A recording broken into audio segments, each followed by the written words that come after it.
And can I say it is extremely windy here today, and we're going to have windy conditions across Queensland, and that also means that we're going to have an increased fire risk as well over the next couple of days. But we'll have our Fire Commissioner to say a little bit more about that in a moment.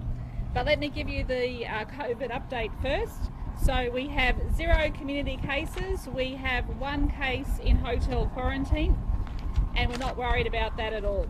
In the last 24 hours, we've had 9,787 tests, which is fantastic, Queensland, so keep that up. And 20,512 vaccines were administered by Queensland Health yesterday. These figures that we're telling you today are probably about a day behind. So we have we've reached that 60%, 60.32% have had at least 1 dose, and 41.76 have been fully vaccinated of eligible Queenslanders. So look, can I say to Queensland, please get vaccinated. It's absolutely critical we get as many people vaccinated as possible. I had a seniors afternoon tea yesterday in Hervey Bay, and some people are getting misinformation on the internet. Can I please tell Queenslanders, do not listen to misinformation on Facebook or social media. If you have any concerns and you're an elderly resident, go and see your doctor or come to one of our vaccination hubs to get the most up-to-date information. I don't like to see this misinformation circulating on social media. The other thing I've just been advised by Dr. Young is that there are some concerns about a case at the moment in Byron Bay. We are going to wait to see what New South Wales does at 11 o'clock, and we'll listen to the advice from New South Wales. But we just need to be ready if New South Wales does anything in relation to that Byron Bay area.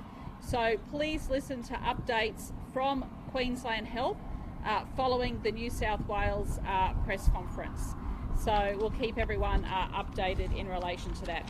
Okay, and today, very happy to be here in Bundaberg because we have our large aerial tanker, the LAT, based here in Bundaberg. This was a key decision of my government. I want to thank Minister Mark Ryan as the Minister, because we now have a 4-year deal. We have this LAT here, especially for the next 3 months of our bushfire season, and then it goes to Victoria. So we've done a great agreement with Victoria. We've acted because, remember, the federal government refused to act. So we have this LAT here. We've got an increased fire danger over the next couple of days because of the dry and windy conditions, so everyone please be on alert. But to have a LAT here for Queensland, based in Bundaberg, to address any issues in regional Queensland is of course excellent. And our pilots from Canada have done their quarantine and they're raring to go. They're happy to be back in Bundaberg, I hope. Bit windy today, but it's always beautiful one day, perfect the next here in Queensland. So look, with those few words, I'll hand over to Minister Mark Ryan. We were also joined with local member Tom Smith, hard-working local member for this region, and of course the Mayor, Jack Dempsey. So I'll hand over to Minister Mark Ryan first. Thanks. Thanks very much, Premier, and as everyone has heard, the LAT is back, and it's back to back in Queensland Fire and Emergency Services firefighting capability for our state. But in true Aussie spirit, it's also available for other states who may require this amazing aerial firefighting capability. We've got a magnificent connection of firefighting aerial assets right across the nation, and that Aussie spirit rings true in times of natural disaster and bushfire. That entire fleet can be deployed right across Australia to support firefighting operations and firefighting needs. It's great to have this resource though based here in Bundaberg, because it allows us in our peak bushfire period to be able to respond quickly and decisively to bushfire threat. And we've got some of the world's best here to back that in too. Dave and Brendan are some amazing pilots from Canada to support this aerial firefighting capability. And as you've heard from the Premier, because we've done the hard work, the federal government dropped the ball. Because we've done the hard work here in Queensland, we've now got an arrangement with another state, Victoria, to ensure this aircraft stays in Australia year round. It will be available here in Queensland during our peak bushfire season and then go down to Victoria for their peak bushfire season. And I wanted to pay special tribute to some of the air operations team from Queensland Fire and Emergency Services, Wes and Marty. They did the hard work to get this contract across the line. 4 years we've got this plane in Australia for now, so well done to them. But also wanted to commend obviously the entire team for the preparation that they've done in the lead up to this bushfire season. They've been out and about doing the prevention work, out and about doing the education work, and now of course we've got this national aerial firefighting fleet with the LAT here in Bundaberg. So well done to the entire team. This is an important resource for Queensland Fire and Emergency Services. It's an important resource for the Queensland community, and in our time of need it'll be there to help our firefighting efforts to put out the bushfire and keep our community safe. Thank you.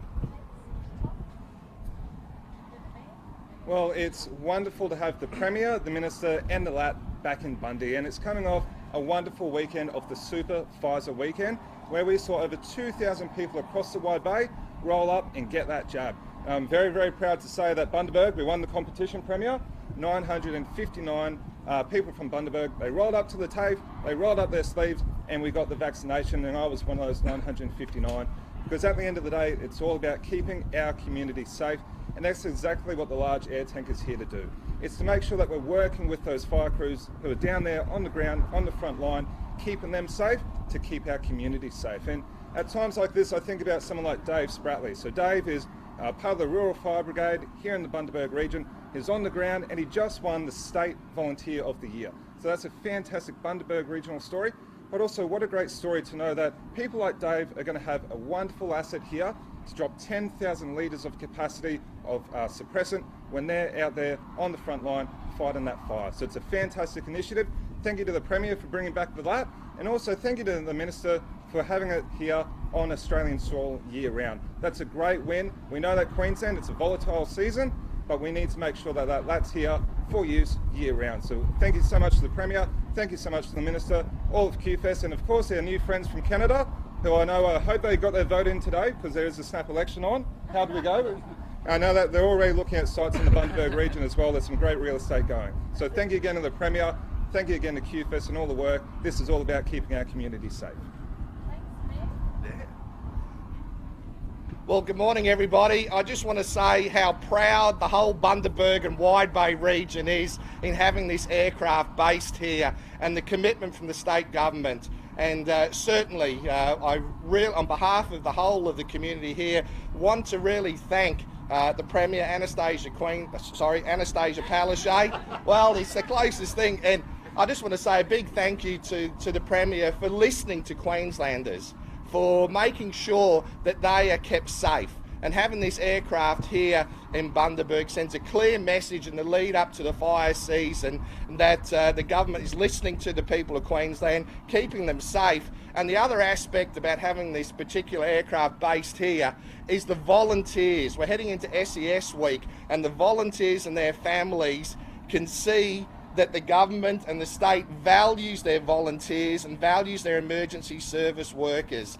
And it is just inspirational to be able to come and see the type of equipment that the state has in place protecting Queenslanders. And certainly it is a leading state message for the other states and territories around Australia. So on behalf of all the citizens, I just want to say a big thank you to the Premier for this commitment for this aircraft here, based in Bundaberg, but servicing Queensland and the lives that it is going to protect.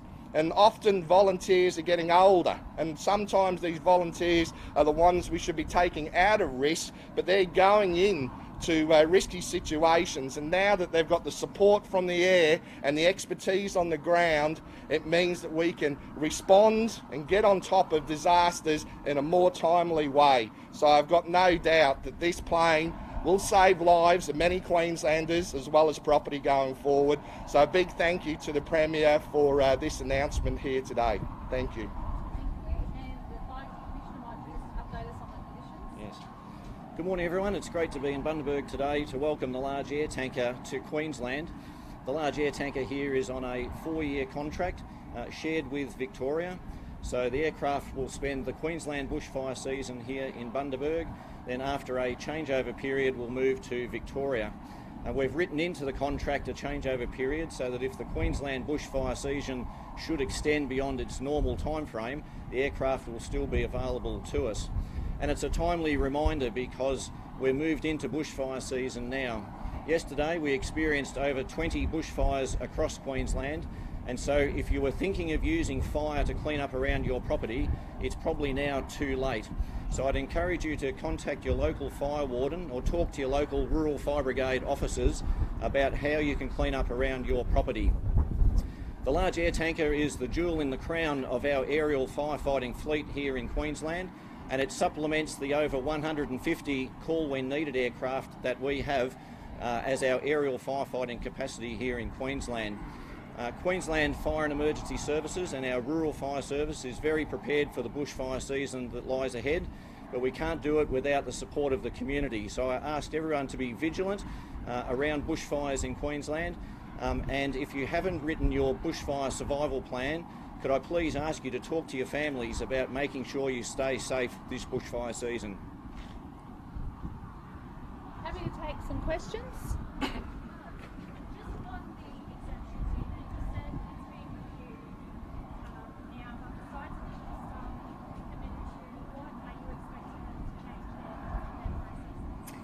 Well, what we said very clearly is that there's going to be extra clinicians going into that unit, and the reason we have an exemptions unit is because there is a massive outbreak in New South Wales. There is a massive outbreak of Delta, and that is why there is an exemptions unit to keep Queenslanders safe.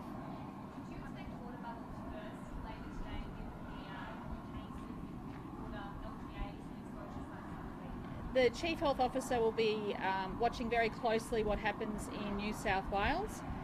The concern is, of course, if there are cases in northern New South Wales, that would present a real risk to the southern parts of the Gold Coast, where I have thousands of families holidaying on the Gold Coast at the moment. So we are watching it very closely, so we'll be waiting to see what New South Wales says, and then I just ask people to listen to see what the Chief Health Officer does after that. So let's it's a wait and see at the moment. I'm sorry, I can't give you any further update. We need to hear from New South Wales. Are you considering a 90% COVID vaccination rate as a threshold for opening the state's borders? No.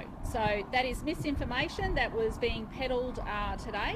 Let me say categorically, National Cabinet is working on a national plan. We are waiting for further information to come from the Doherty modelling to National Cabinet in a fortnight's time. In the meantime, let me say very clearly to Queensland, it is important to get vaccinated. We are now at 60%. We need to get as many people as possible vaccinated to protect our lifestyle, to protect our freedoms. Now, you only have to look at the Victorian roadmap as an example that says when they have 80% fully vaccinated, and that includes 12 to 15 year olds, that you can have 30 people over for Christmas dinner. Now, we already have 100 people allowed to our homes. We have Queenslanders going out their normal business, going to cafes, restaurants, shops, and I am told that we have record bookings at the moment for school holidays. You cannot get a place in Harvey Bay at the moment. We had a Director General who stayed at a caravan park. I'm told that bookings are up on the Gold Coast around 80%, and likewise we are seeing Queenslanders back Queenslanders. Now, if we had the virus in here, if the virus came in from New South Wales or Victoria, we would be in lockdown. Make no mistake about that. We would have to go into lockdown, and then we would be fighting to get our freedoms back. I am trying to get Queenslanders vaccinated to protect our lifestyle and to protect our freedoms. So I encourage everyone, please go and get vaccinated. There is some more supply coming in now from the federal government, so we need as many people as possible to get vaccinated, and the more people we get vaccinated, the less impact it will have on Queensland. What people are holidaying in northern New South Wales and Queensland, should they be returning home today? Well, I don't think they would be holidaying in New South Wales. You admitted on Sunday people are pulling through the cracks. What do you say to those people who are frustrated they can't get timely answers before Yeah, I addressed all those issues over the last couple of days. Yeah. Was it known that lockdown for Queensland Well, 80% means, as I just said, 80% means different things to different states. At the moment, you can travel to Queensland from Tasmania, South Australia, Western Australia, Northern Territory. Okay, so a large part of Australia is already opened up. Now have a look at what it means for New South Wales and Victoria.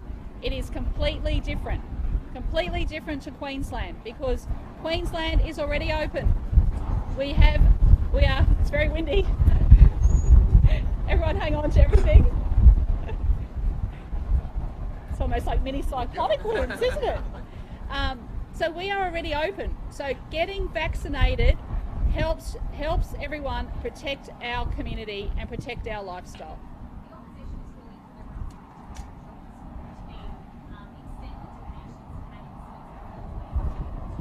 The Health Minister addressed that yesterday. Yeah. How worried are you heading into the fire season? How much use do you think this air tanker? We need to have this air tanker here to be ready to be deployed at any time, and you only have to see the conditions here today that anything can happen at any time, and we need to have the available resources, and that's why we have the LAT. And as the Commissioner said, it's one of the jewels in our crown to have that LAT based here for our bushfire season. Okay, thanks everyone, thanks for coming. How will it be? How many months will it be? 3 months? 3 months. 3 months. Yeah, 3 months. Yep. Okay, thank you. Now I think they're going to do a